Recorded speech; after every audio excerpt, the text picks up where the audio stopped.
Welcome to episode 749 of Salsido Paranormal. I'm your host, James Salsido, here again with Jen, the Arcane Observer, the co host of the show. And tonight we'll be talking about haunted statues and cemeteries and graveyards, and whatever else we sort of talk about along the way. So thank you all for being here. If you like to listen to the show, and find all the social media and all the episodes. You can find all that along with ways to support the show over at salsidoparanormal.com. That's SALSIDO paranormal.com.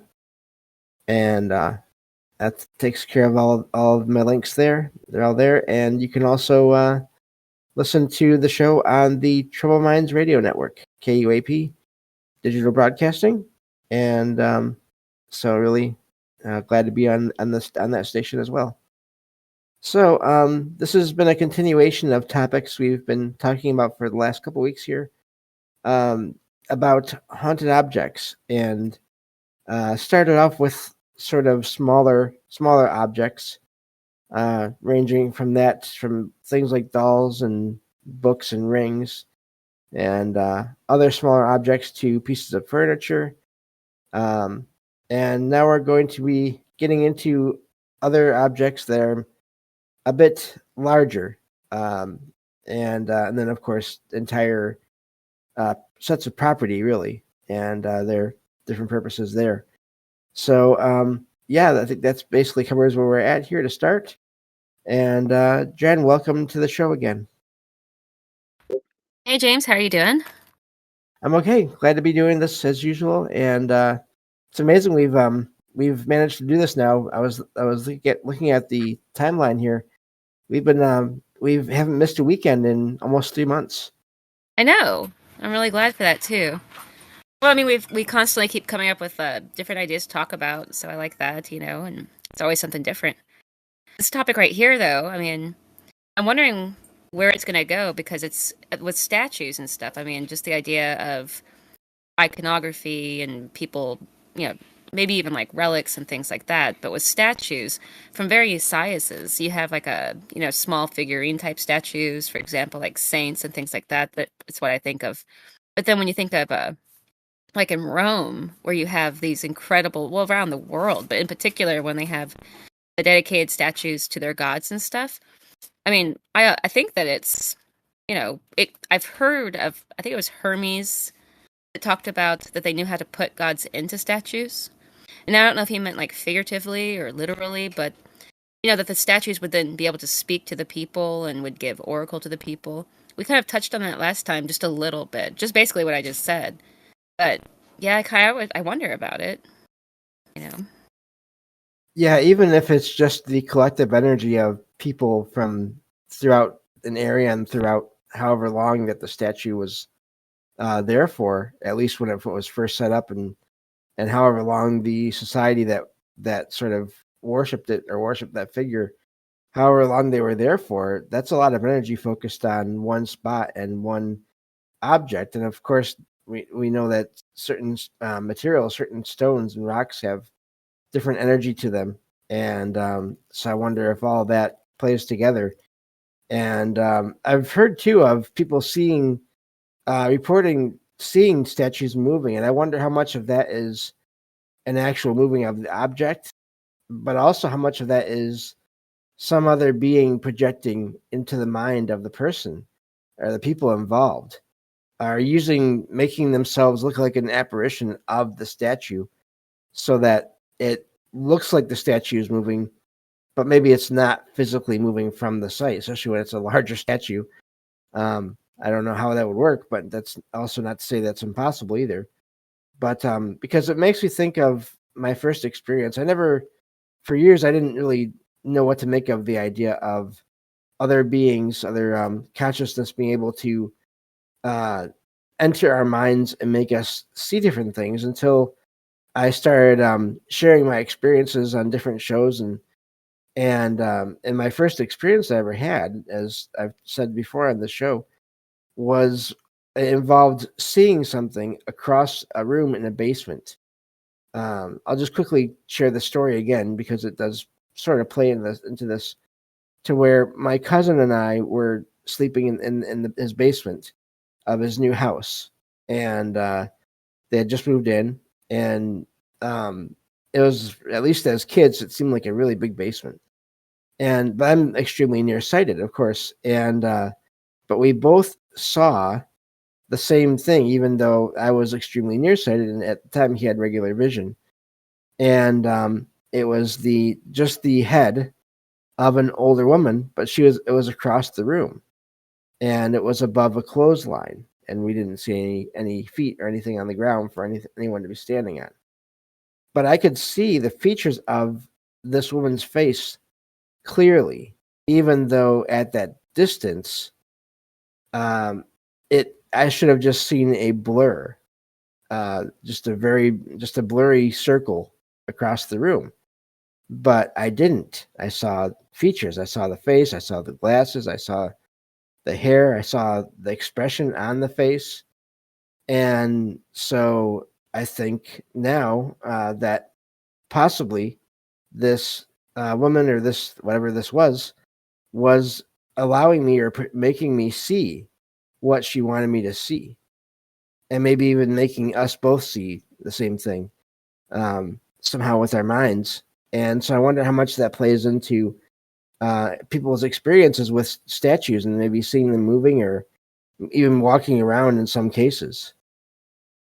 Like projecting into our minds to, I guess I don't know, to make us see them. I don't know, or the movement itself. I think about I've heard of the statues being buried, or like they've been taken and put into the sea and sunk to the bottom of the ocean and things like that off the coasts in the Mediterranean region, and just all over the world. The statues all around the world, people burying them. But I remember them digging up a statue of Pan, I think is what it was. I think in like Sicily or something. And but I don't know if that was buried by time or if it was buried intentionally. But I don't know. Just the idea of the statues being able to be imbued with the entities themselves, or if the entities go into the statues so that they are getting this kind of reverence, or if because they are so closely, thought of as being that entity or representation of that entity, that other entities could take up habitation there, and then they take on the attributes of that type of deity. It's possible. And I've heard too, in I think it was like Japan, they were talking about in Taoist magic in this book that I was reading, that people were going up to these statues and they were not worshiping. I'm not sure if it's worshiping necessarily, or if they just go up and they're using it as a medium to reach into the mindset to imagine or to think about that deity. So like by looking at the statue or looking at the icon, it feels like they are in communion with that entity. And then maybe it takes on the attributes, though, like on some seeing realm, you were able to like actually see into another layer of reality, that you might see that entity actually there. And then the statue would seem to be the embodiment of that deity.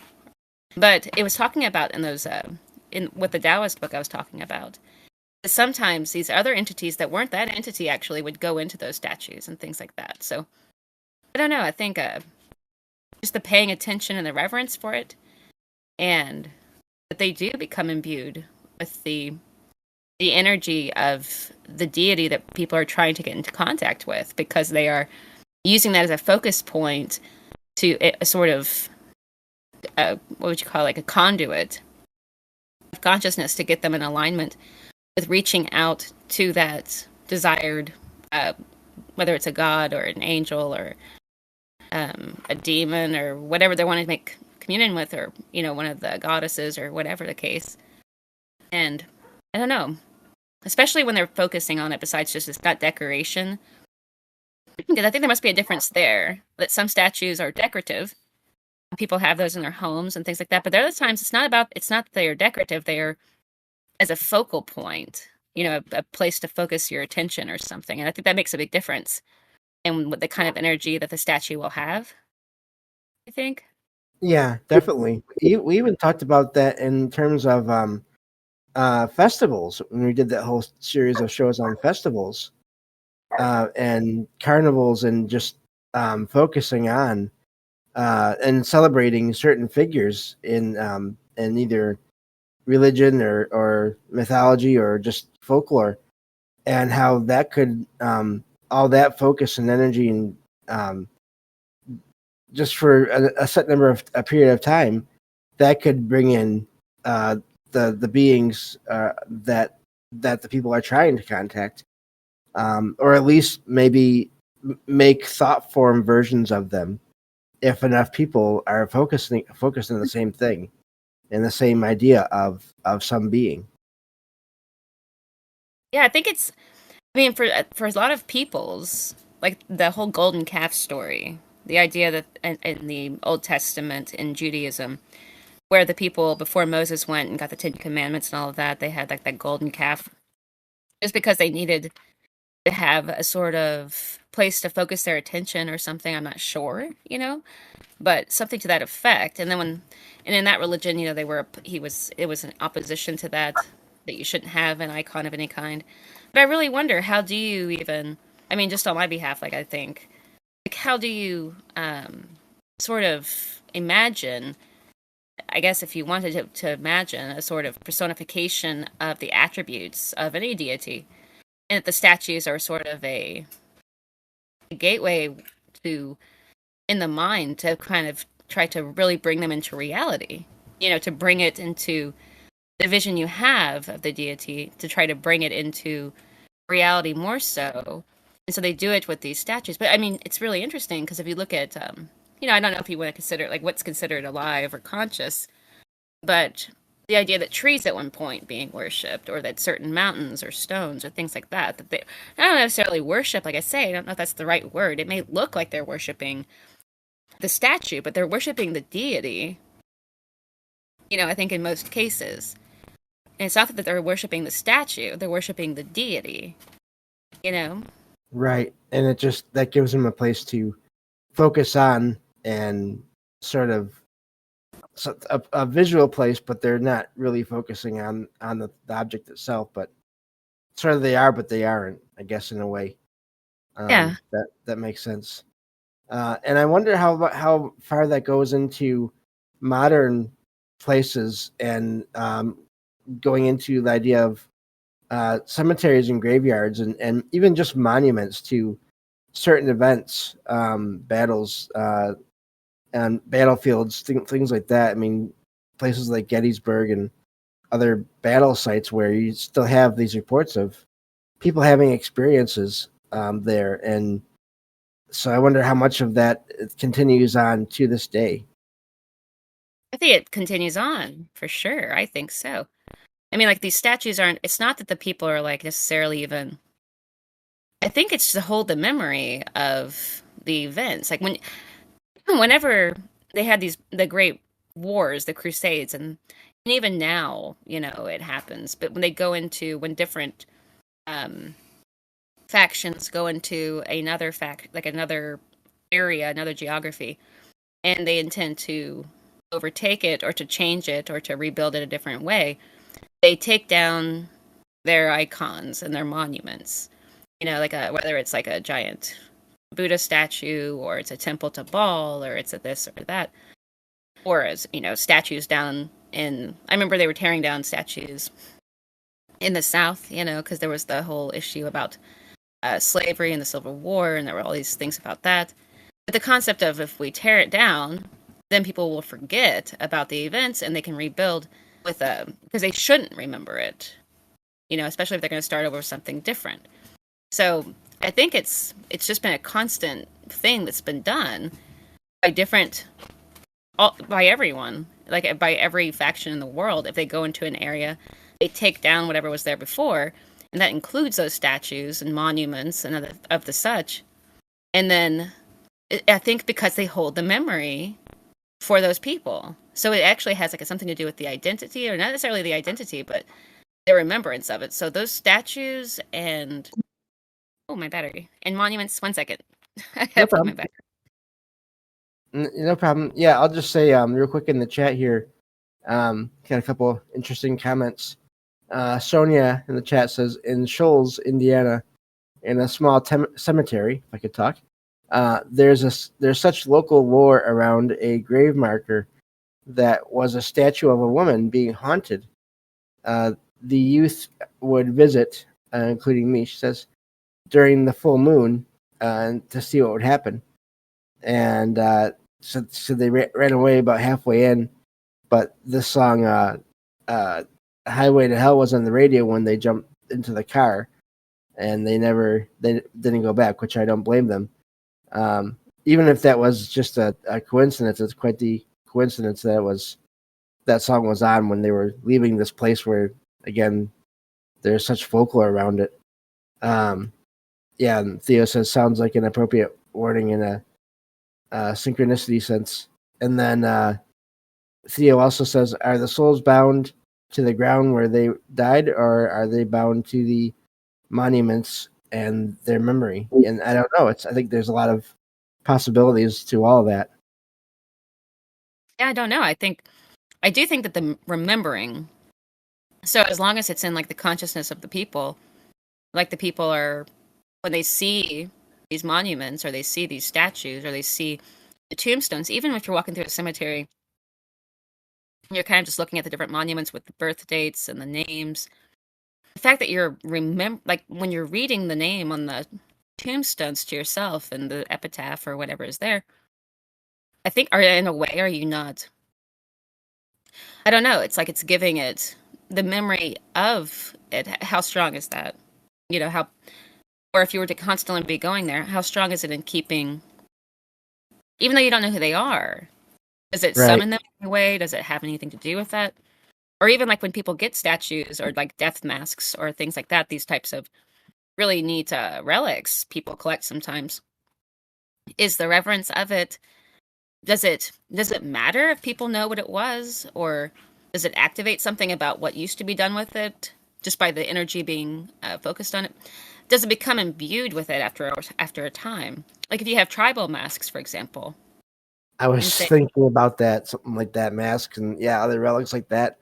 You hear reports of people having activity once they pick them up, and even if the person that gets the object has no connection to that culture, they just thought it was an amazing piece of work, they can still have activity that happens in their wherever they put the object. Right. So I mean, how does that work in the aspect of like say it must be something to do with these objects do become, maybe become imbued with the intended power that they may have, depending on how long, maybe, or maybe they were literally dedicated in such a way, or ritually, blessed in such a way, or dedicated, or somehow in some way, sort of that they are imbued with some sort of supernatural properties to it. And then in the case with the masks, or with any of these things, when they're being linked to powerful human rituals of initiation or celebrations that mean something very significant, and if it were to happen for, say, centuries, being used for centuries, and then the object gets buried or it goes, missing into museums or whatever, but then somebody gets a hold of it, do they come into the same kind of contact? Does it enliven it, just the energy of being around somebody, or does it already have that imbued energy in it, regardless? But so I think there's a couple of steps in it. There's the imbuing of an object with some type of power and how you would do that. And then there's that fact that you would have an after effect where even if you did not know what it was or what it was used for, that it would still have a sort of, memory of that. Like those big statues out of like Sumeria and things like that looks like a lion with a man's head, sort of. Those huge statues that are pieced together and what remains of them. Does after so long of a time, does the energy on them fade? Or what does it feel like, I wonder, to be in? I haven't met anyone who's went to those monuments, but I wonder what it feels like to be around, or what it's like, especially if you have some type of if you're in a state of mind where you're kind of searching into that object to see if you can find some kind of memory from the people who had it before, or I don't know. The fact that they took the time to create those objects would be the first thing, I think, as far as like giving it a lot of energy. It's just taking the time to make it to begin with, to make these objects to begin with, whether it's a statue or whatever. And some of those statues are extremely intricate. I mean, as if they were making something that, I don't know, it's obviously very special. So I think that the focus and the attention on that, but then if there's a ritual aspect to it, where they're trying to imbue it with life, or things like blood, or like blessing it with holy water, or just all these different things. Like I've heard of different statues where people were sacrificed in front of the statue, or on these altars in front of the statue. In some instances, in some cases, just I've heard about that happening. Right. And it's not for the statue; it's for the deity that they believe is coming through the statue. But then the statue, does it continue to be like a conduit to that deity, or does it take on some other type of thing to itself? Or I don't know. So it's so complicated, I guess. I guess it's complex, I guess, if you're really looking at it, because we just don't know. You could talk to, and I guess, I mean, it's just theories. So I guess there's no way to know, with absolute certainty, but. Yeah, this makes me think too of museums and all the objects that they collect, and how many reports you get if you look into it about museums having anomalous things happen in and around them. I forget what show I did. I think I did a show on train stations a while ago, and there was one that was right by one of the major. I think it might have been the main museum in London for Egyptian artifacts that they had over there. And there were sightings of a woman in ancient Egyptian style clothing seen in this train station that led to this museum.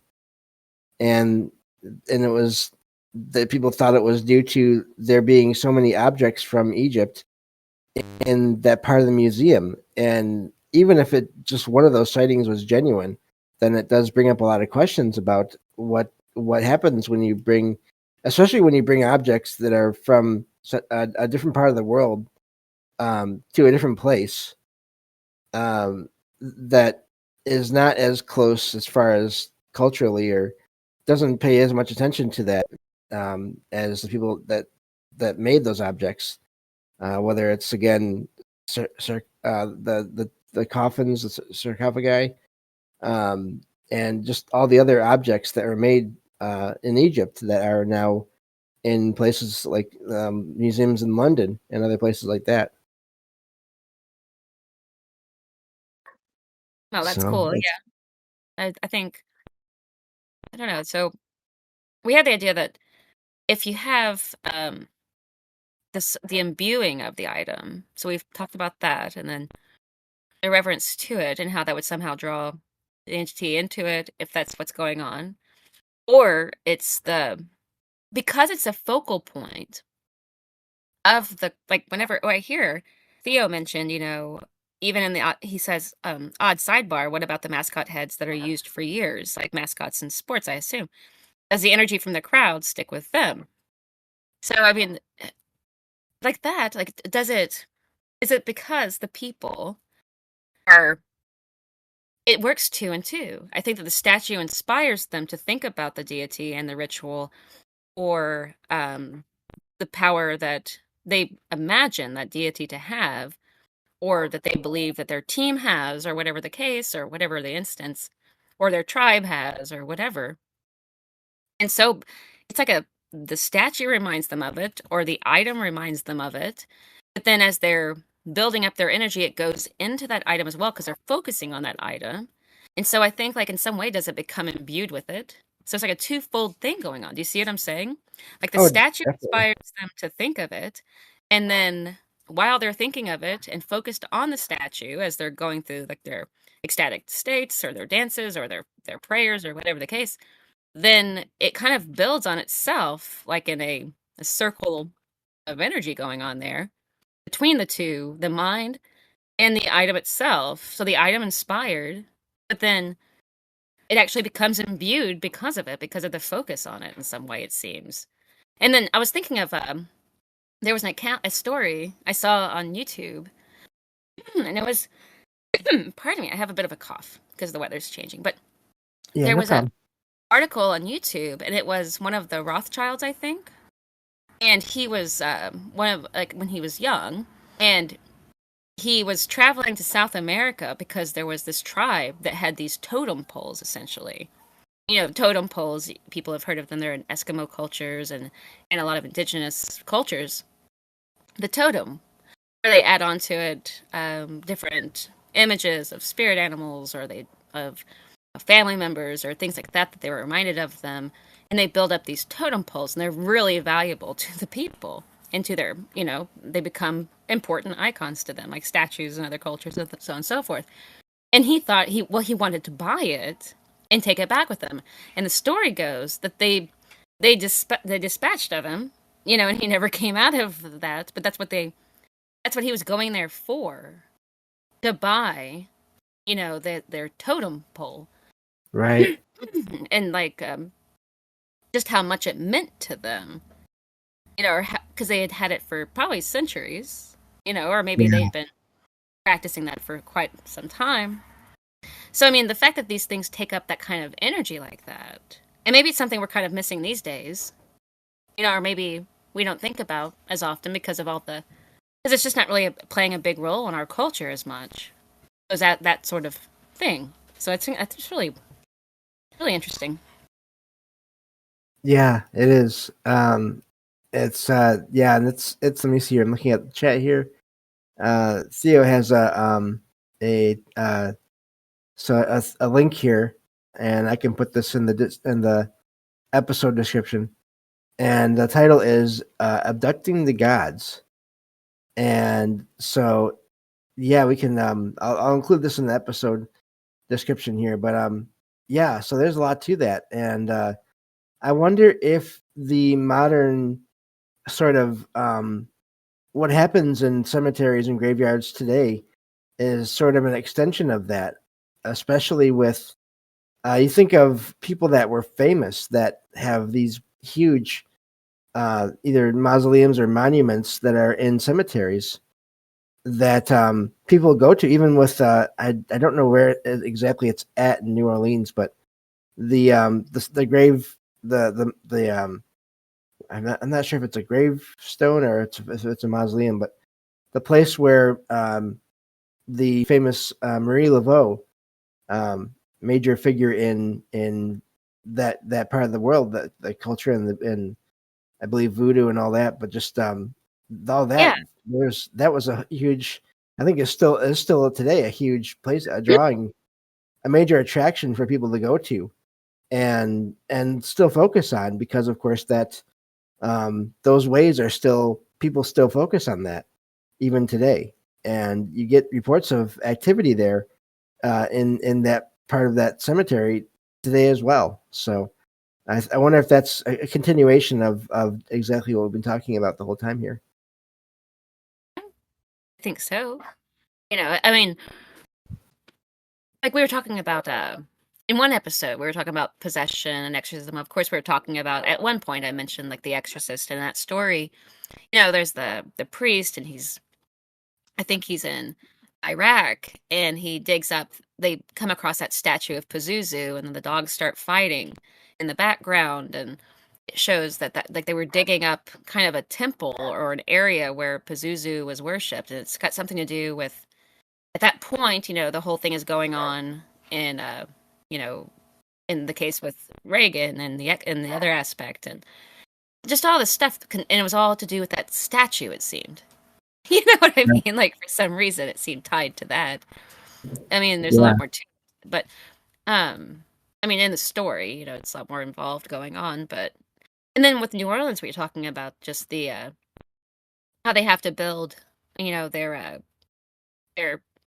I guess sarcophagus, their mausoleums, their um I guess it's an above ground crypt because Yeah. they can't build into the ground because of the flood zones and stuff. So they don't want to bury them because they might just floats back up to the surface because of the floods and stuff. Or And they did at different yeah, times, and that's why they had to do that. yeah. It's almost like you're giving them little houses, you know. It For the is, yeah. yeah, Also in the chat here, Theo says in Mesopotamia, they would abduct the gods, and you invade the city, the city you're after, and then take those gods back to yours. So, yeah, and Sonia in the chat says it's like trading a trophy to modern athletics, or basically the take your pick of whatever sport you're in, the ultimate prize for the year. It's like that. Stealing the school mascot. So yeah, but just on a larger scale. And I think that's all very much connected. And you have, like I said, that example of Marie Laveau's grave is just one example. But then there are places where it's not a national celebrity, but places develop. It could even just be a person that is famous in one city, and they just have a monument there, and there's activity that's reported around the place, and so whether it started with the activity or started with people thinking about this person, and of course in some cases, depending on the nature of the person, it could be that people are happy that they're gone in some cases, that they were like a terrible enough person, or it could be someone that the whole community loved. And if there's enough focus on that from either angle, I think, then you can start to have activity in and around that area, and then that just builds and builds and builds over time, the yeah. folklore, and who knows, where how long it lasts. I would imagine until everyone that sort of knows of that person at all, I would imagine it would last as long as there's anyone that has any knowledge of previous events and of that person. But I mean, there could still be residual activity around places, because you hear that people don't always go to these cemeteries or graveyards looking to go experience a legend. They're there to visit. They're either there because of the historical significance of the graveyard itself or the cemetery, or they're there for a loved one or whatever, but they're not always there to have a paranormal experience. And yet things still do happen. yeah. I heard about I think it was in, I don't remember if it was Ireland or Scotland. I always get them mixed up when in these stories, because they seem to be so closely linked, and a lot of their folklore and their war stories and all of that. But there was one, it was this deity, and it was like a war god of sorts in a way, but it was, you know, I think it was probably a broad spectrum type of deity, and they had these big boulders.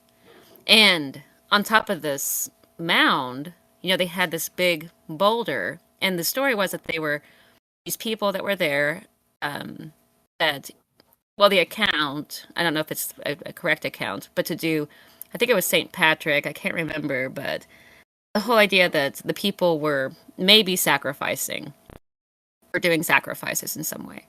But anyway, they sent in this huge, this army to try to attack these people, and they went to this location, and something happened, and all those people died, and to the people who went up there, and there was and it brought in another flood of people, basically that the rock, it was just a big rock, a big boulder. It wasn't even a statue. It was just this big boulder that they had reverence for. And it had, I mean, so the story goes, so much power that they could call upon it to do things. And so where its location was. And then this brings up the other thing we were talking about in another one of the past shows about, I remember that there was, I think it was in somewhere in the Mediterranean. And the people were worshiping or giving reverence. They had this statue. And it was by this waterway. And it was like a Lady of the Lake sort of thing, a sort of water goddess or something. And miracles would happen around it. And then, I think the church came in, and there was this sort of oh, this is the the Virgin Mary, or this is Mm. this certain saint or something at work there. And so they took the statue to one of their churches in like a nearby town, and the statue went right back. So the story goes that it disappeared from the church it had been put into, and it went right back to the location where they had found it. And this happened like 2 or 3 times, like 3 times or something. So eventually they just left it where it kept going back to, and they built around that icon. They built a church there instead because the icon kept leaving the location it was placed in and returning back to where it had been found. I thought that was really incredible. It is, and you know what? We have. I mean, there have been in some places whole boats or planes have vanished in certain parts of what do Oh, you call them? Vortexes. It's starting to rain here. I have to bring my dog in real quick. I'll be right back. No problem. Yeah. But yeah, just makes you think of certain vortexes and just places where large objects have vanished. And so to me, it's not impossible if there's enough focus and enough energy on an object, and if there's any kind of consciousness attached to it, we don't even know how exactly how objects are moved in houses by ghosts or consciousness or whatever, where they vanish and then they reappear. They do vanish. Objects do vanish and then reappear, and sometimes they never even reappear. So if that can be done with a smaller object, then why can't that be done with a larger object in rare cases? And even if you want to take the idea, I could almost see, let's say, a group of people who are just so devoted to that statue in that one case, where they go and they went in that church when there was no one around. Maybe even they had someone from the church that was secretly sort of devoted to that figure as well. And it was people, but everyone just from that area just kept it to themselves. Right. And, and even if you want to take that skeptical angle to it, obviously it was important enough where that was done several times, and to where they just left it there, like you said. But yeah, that's I was amazing. thinking that. I was moving the dog, but I was like, or somebody was coming in and taking it and taking it all the way back. But Right. Yeah. Yep. Yeah. So looking at the chat here, let me see. Theo says, given the Mesopotamian habit of stealing god idols, it kind of makes sense that apparently in Islam, there's this saying, don't depict Allah or Muhammad, these major figures in that religion. And I wonder, I can see that maybe that's too much focus on that, at least to that culture, that's too much focus on that object. So, there would be too much focus on an object to have something like that. So that's why they don't make that, which is But there's the amazing. there's Mecca though. True. There's that, so there's that, which is, really incredible, and the black stone and everything. So I mean, where they walk around it and around it and around it, and they pilgrimage all the way there just to walk around it and pray, and and then I don't know, because it's this holy site. I think Right. it's where they think. I can't remember if that's where that stone was found, or if that's where the deity came, like in some form, or something came down in some way. I can't recall. I remember a lot about the the black stone itself, and how there was a mythos about how it became tainted with like the evil of, like, when people would go by and touch it, it would absorb what was kind of, I guess, what was the darkness in them in a way, until it became the black stone. I've heard that account of it. But I mean, with Mecca, that's a cube, that they're giving reverence to rather than a statue. Like with the case of that boulder in Ireland or Scotland, it's just a big boulder.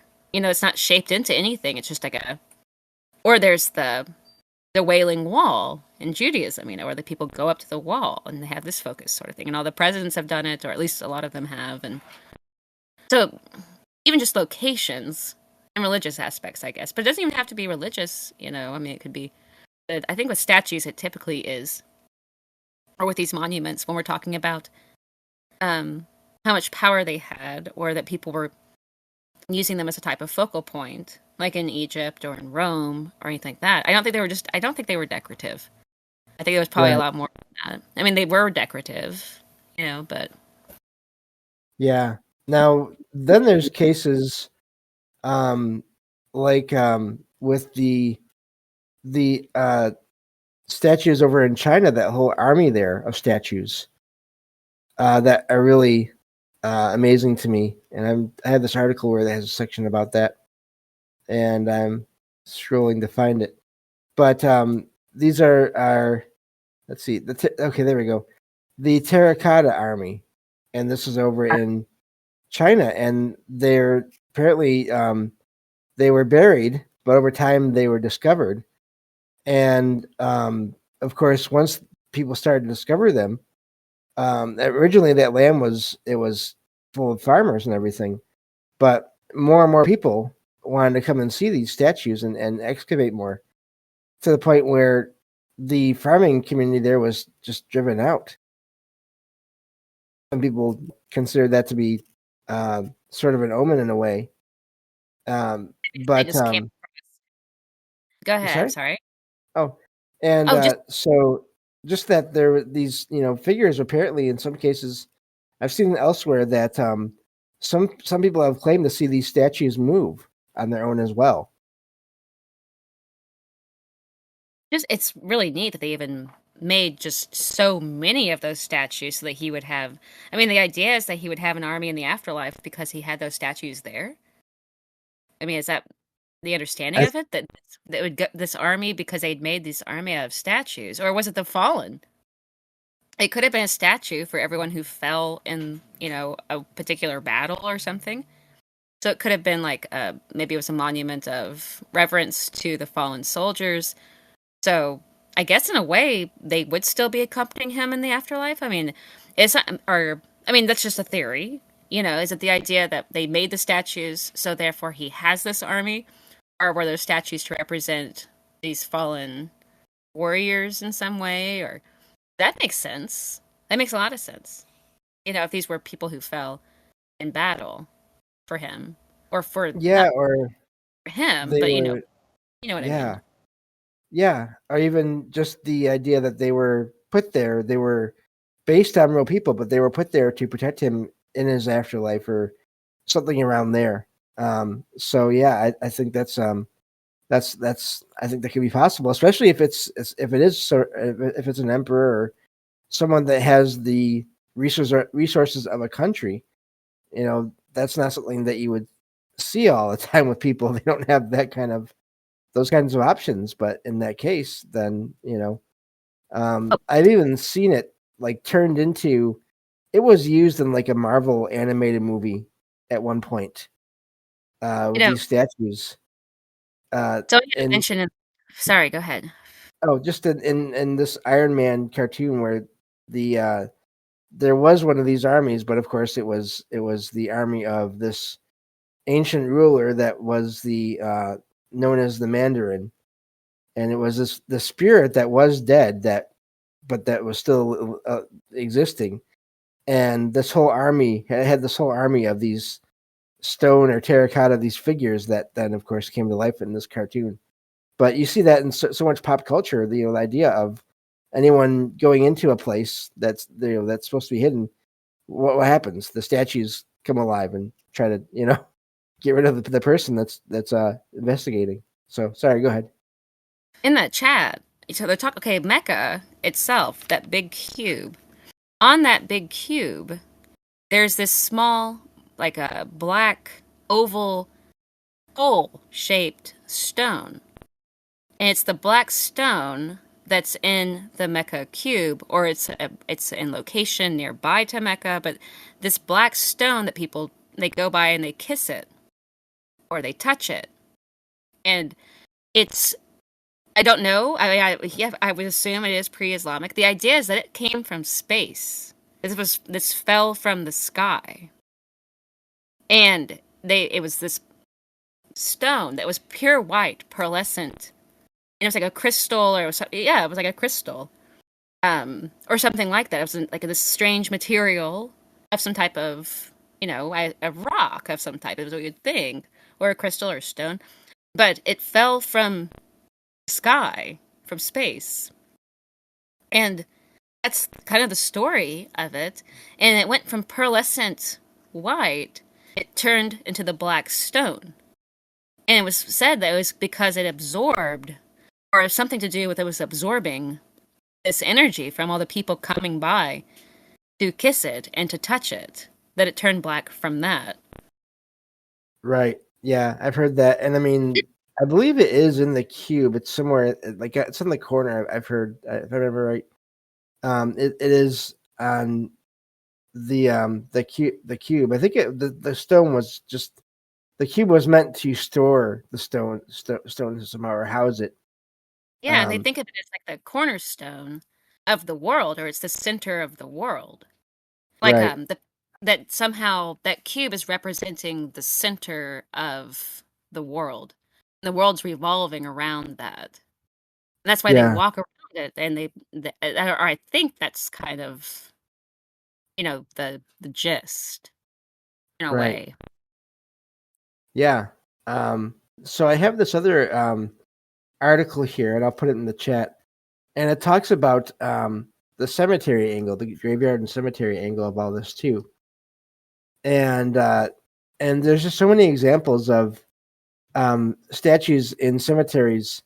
Like I'm sure many people have heard of all kinds of these figures in cemeteries that are seen crying.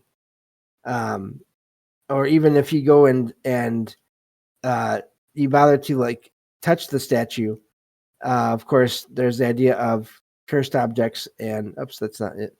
I'll get a better one. That if you touch the object, you will die, and not long after you touch it. So there's that, and I've heard that in multiple places, not just like one cemetery. And the other interesting thing about cemeteries too is if you look across the country, there are cemeteries that have the same name, and they'll even in some cases have some of the same kinds of sightings there, which is really just amazing when you think about that. But let me get the link for this again, and I will put it in the chat. But With yeah, the Warrens, they had they had that museum, yes, and they had Annabelle the doll.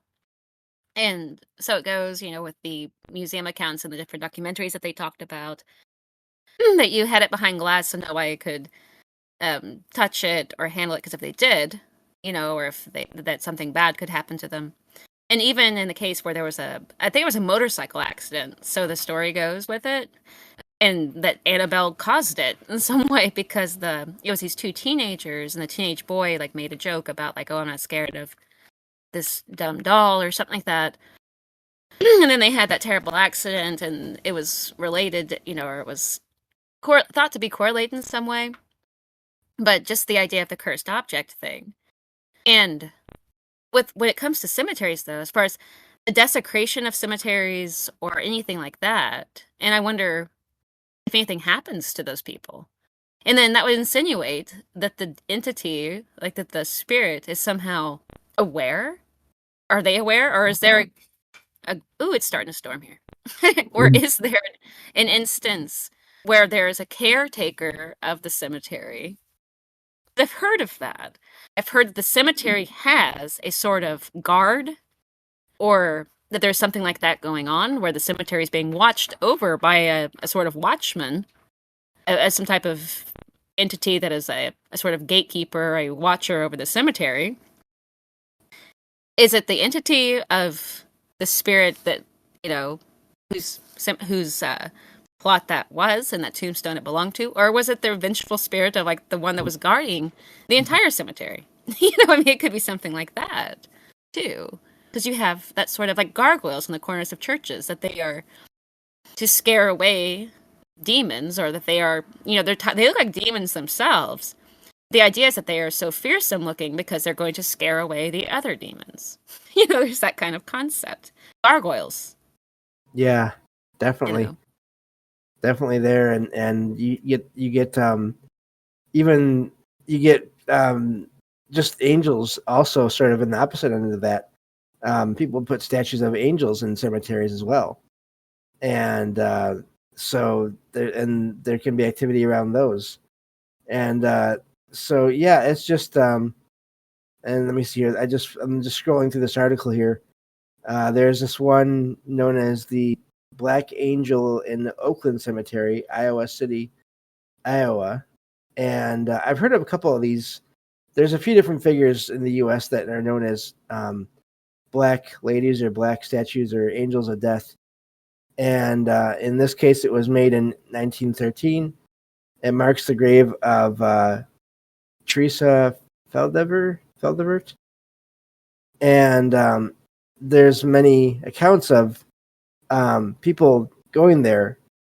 And on Halloween, apparently, young people dare their friends to go touch or kiss the statue. So here you have that again. And if you do that, it says the rumor, and I think this is the one I was mentioning earlier. I just didn't remember the name. It says if you do that, you'll be killed almost right there on the spot. Now here's a detail that's pretty wild. I don't know where this came from, but it says it will do that unless you are a virgin. Okay. But so and this so yeah, that's just one event an example there of this. And but there's statues of children. There's again also I've heard of people seeing things moving around trees as well in graveyards, and it seems to be there's activity just around certain trees in cemeteries too. So there's a lot there going on, I think.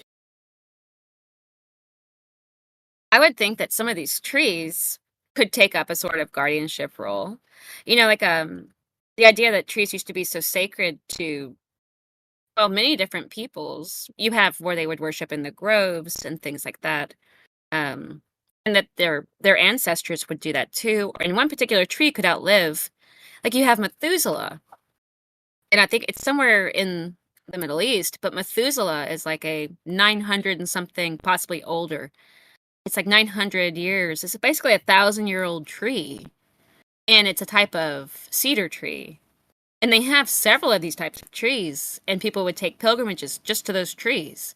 And they're basically like these immortal trees. And so imagine that tree having had, who knows how many people make pilgrimages just to come see it and to look at it, and to whatever else they're doing.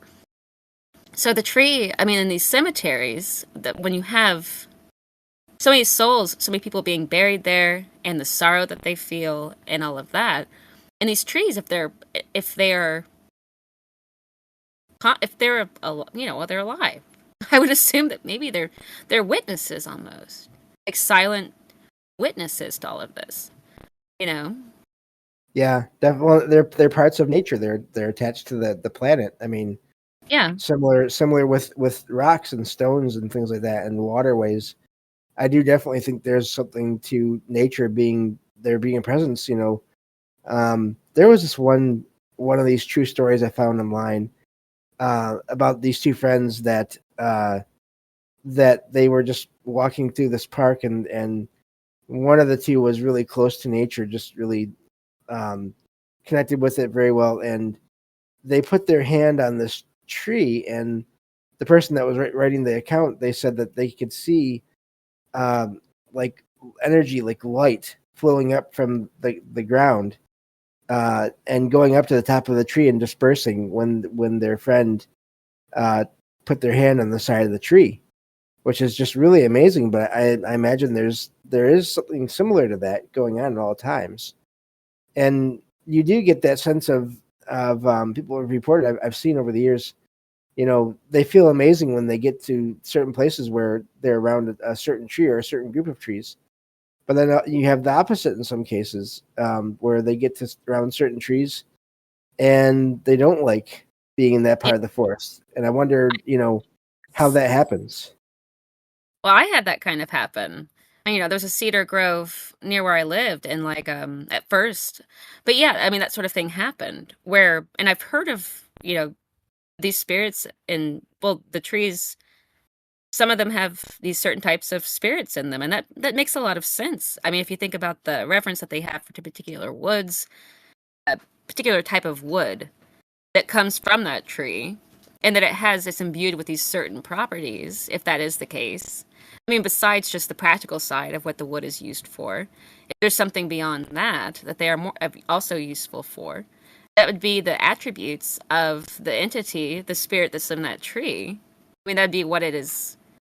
I think it would be a representation of what kind of entity is in that tree, the product what is the qualities of the wood. For example, if you have the American chestnut tree is basically extinct, and it was the big production mills in the Appalachian Mountains and in the Smoky Mountains. This tree was really prolific, and apparently it was better than. Now, there's a typical chestnut tree, but there was this other species. I read about this in a Foxfire book, and it was this particular type of species of America. It was called the American chestnut tree, and there was a blight, essentially, that the people report seeing just move across the hills and the trees slowly dying off. And at that same time that was happening, the American government was beginning to kind of formulate the national forestry, where they were making national forests. And a lot of conspiracy amongst the people there that there had been a poison that had come in, because it was some type of fungus from China that killed off all of those American chestnut trees. But that wood had this very particular value to it, and their whole economic system, their wood system, collapsed. Like their mills and stuff like that, which were and they didn't prosper as well after that happened. And that was something, I think, in like the 30s, if I'm not mistaken. But so I don't know, just the wood or special types of wood having this great value. Look at I think it's called, amber resin.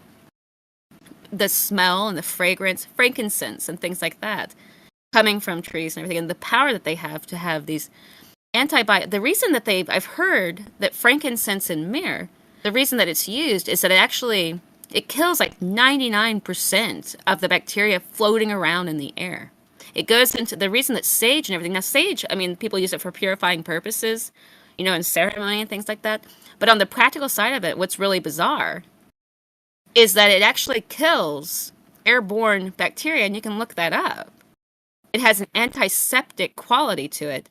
And frankincense and myrrh has an anti-parasitic and antibacterial property to it in the smoke itself. So it literally is cleansing the area of bacteria and stuff like that, which is really incredible.